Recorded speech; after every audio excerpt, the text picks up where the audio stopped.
पिछले एपिसोड में आपने सुना कि तांत्रिक बना शिवा ये समझ जाता है कि कुछ गड़बड़ हो चुकी है। उसे शक होता है कि सलमा के शरीर में असली में राहुल की आत्मा घुस चुकी है और इसलिए राहुल के माता पिता को कमरे से बाहर जाने के लिए बोल देता है। उनके बाहर जाने के बाद राहुल की आत्मा शिवा को बताती है कि जब तक उसके कमरे में रखी किताब को नष्ट नहीं किया जाएगा उसकी आत्मा को मुक्ति नहीं मिलेगी। जब शिवा उस किताब को हवन कुंड की आग में नष्ट करने की कोशिश करता है तो उस जलती हुई किताब से एक साया निकल कर आता है जो पल भर में अचानक गायब भी हो जाता है। इस तरह किताब को नष्ट करके शिवा राहुल को मुक्ति देने में कामयाब रहता है। अगली सुबह सलमा के होश में आने पर शिवा राहुल के माता पिता से पैसों का हिसाब करता है और अपने अड्डे की तरफ निकल पड़ता है। अरे सब लोग जोर से चिल्लाने का, अपन लोग का सरदार बहुत बड़ा हाथ मार के आ रहा है और साथ में अपना ये छोटा फुलझड़ी के लिए भी ताली बजाने का बे। तो बड़े भाई अपन सब लोग सुनने को बेताब हो रहे कि आखिर ये कांड हुआ कैसे। क्यों रे भाई लोग, सुनने का है कि नहीं? मेरा ख्याल है सलमा को बताने देते हैं, ये उसका पहला बड़ा कारनामा है। मैं बहुत थका हुआ हूं इसलिए सोने जा रहा हूं, मुझे परेशान मत करना। ठीक है भाई, आप जाकर आराम करो। लगता है भाई काफी थक गए हैं और इसीलिए अब कहानी सलमा को बतानी होगी। क्यों रे छोटी, जल्दी बता, हम सबके कान सुनने के लिए तरस रहे हैं। माधव भैया आपको क्या बताऊं, बस ऐसा कुछ हुआ जो कि हमने सोचा भी नहीं था। अच्छा, ऐसा क्या हुआ था? अरे क्या बताओ माधव भैया, हम लोग गए तो थे ये सोचकर कि आत्मा चढ़ने का नाटक करेंगे, लेकिन क्या? मुझ पर सच में आत्मा चढ़ गई। क्या बोल रही हो? ये कैसे हुआ? पता नहीं, लेकिन मैं तो बेहोश हो गई थी और सुबह तक बेहोश रही।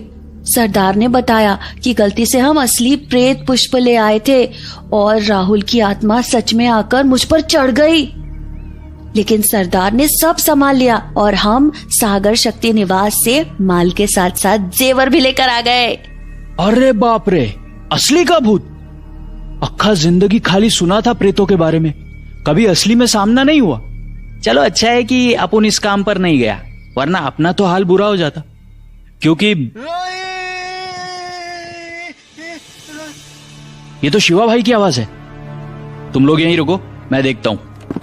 बड़े भाई, ओ बड़े भाई, सब ठीक है ना? पता नहीं माधव, कुछ समझ नहीं आया। बड़े भाई, आपका पूरा बदन तो पसीने से भीगा हुआ है, ऐसा कैसे हो गया भाई? कोई डरावना सपना तो नहीं देखा आपने? सपना? हाँ, सपना ही तो था। जैसे ही आंख लगी तो मैंने देखा कि पालूर में आग लगी हुई है, घर खेत खलिहान सब जल रहे हैं। नदी का पानी खून सा लाल हो गया है और नदी लाशों से भरी हुई है। हर तरफ लोग मर रहे हैं, चिताएं जला रहे हैं और उन जलती चिताओं के बीच में खड़ा हूं मैं। और फिर वो आवाज सुनाई देती है जो बोल रही है, विंध्यराज का रक्त अभिषेक होगा शिवा। वही आवाज जो सागर शक्ति निवास में उस किताब से निकली थी। कुछ समझ में नहीं आ रहा माधव, ये सपना, वो किताब, कुछ समझ में नहीं आ रहा। भाई आप ज्यादा मत सोचिए, मेरे ख्याल से आप थक गए हो। 2 घूंट पीकर आराम करने से सब सही हो जाएगा। शायद तुम सही कह रहे हो माधव। एक काम कर, उधर अलमारी से थोड़ी शराब निकाल कर एक गिलास बना दे, पीकर सो जाता हूं। शिवा को सुलाने के बाद माधव चला गया। अगले कुछ महीनों तक शिवा और उसके साथी पालूर के अमीर सेठों को बेवकूफ बनाकर ठगते रहे। शिवा तोशी बाबा से किया वादा लगभग पूरा कर चुका था। गिरोह के पास धीरे धीरे खूब माल जमा हो गया था। धीरे धीरे करके पूरे पालूर पे उनकी दहशत भी फैल गई थी। लेकिन कोई और भी था जिसने पालूर को खून के लाल रंग से रंग दिया था और जिसकी दहशत पूरे पालूर के सर चढ़कर बोल रही थी। क्या हाल है राशिद? मैं तो ठीक हूँ भाई, मगर आपने अपना क्या हाल बना रखा है? क्यों, मुझे क्या हुआ? आपका चेहरा देखकर कोई भी बता सकता है कि आप अभी भी ढंग से सो नहीं पा रहे हैं। क्या वही सपना अभी भी आ रहा है क्या? हाँ राशिद, वो सपना तो अभी भी आ रहा है। उसको छोड़ो, मुझे बताओ कि नगर में क्या चल रहा है? नगर में तो हमारा ही ढिंढोरा है। हर तरफ हमारे चर्चे हो रहे हैं। लोग हमको भालूर का प्रेत पुरुष भी बुलाने लगे हैं। ये तो सही नहीं है। क्यों भाई? हमारा काम परछाइयों में रहकर काम करने का है। जितना हमारा नाम होगा उतना ही लोग सतर्क हो जाएंगे, और जितना लोग सतर्क होंगे उतना ही हमारा काम मुश्किल होता जाएगा। इसलिए हमें काम ऐसे करना है कि काम भी हो जाए और कोई खबर भी ना बने।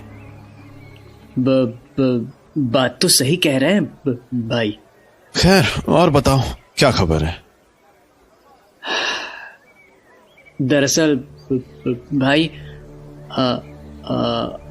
और एक बात भी है। पालूर में जितना हम लोग का नाम चल रहा है उससे ज्यादा किसी और की दहशत है। हर बड़ा सेठ, हर बड़े गिरोह का सरदार उसका नाम लेते ही डर से कांप जाते हैं। कौन? किसकी बात कर रहे हो? कौन है ये तो कोई नहीं जानता है, लेकिन सब उसको पालूर का कसाई बुलाते हैं। हर दूसरे दिन किसी न किसी बड़े गिरोह के सरदार की लाश मिलती है और उसका सर पूरी तरह से फूटा होता है, जैसे किसी ने मार मार के सर का कीमा बना दिया हो। ये तो बहुत बुरी खबर है। शायद ये सब पालूर के आपराधिक सत्ता की लड़ाई है, और इस लड़ाई में हमें नहीं पड़ना। इसीलिए ये और भी जरूरी है कि हम गुमनाम ही रहें। हमें किसी की भी नजर में नहीं आना है, ना किसी के गिरोह की, ना ही पालूर के सैनिकों की। समझा राशिद? बिल्कुल भाई।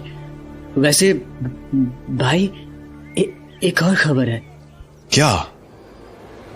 एक उड़ती उड़ती खबर मिली है कि एक सेठ आया है दरिया पार से। काफी मोटा आसामी है। चाहिए क्या उसको? नीले पत्थर। नीले पत्थर? ये तो बहुत कीमती होते हैं। अधिकतर रासायनिक इलाज के लिए इस्तेमाल होते हैं। हाँ वही। ये लाया ना काम की खबर तू। बस अब तू इस सेठ की और जानकारी पता कर, और नकली नीले पत्थरों के साथ थोड़े से असली पत्थरों का इंतजाम कर। बाकी काम मैं और माधव देख लेंगे। भालूर अब खतरनाक होता जा रहा है। बस ये एक आखिरी काम करते हैं, और उसके बाद हमें अपना अड्डा कोई दूसरे नगर में लेके जाने की तैयारी करनी होगी। हाँ? क्या बोल रहे हैं भाई? जरूरी है राशिद, बहुत जरूरी है। खैर, बाकी बातें बाद में करेंगे, पहले काम करते हैं।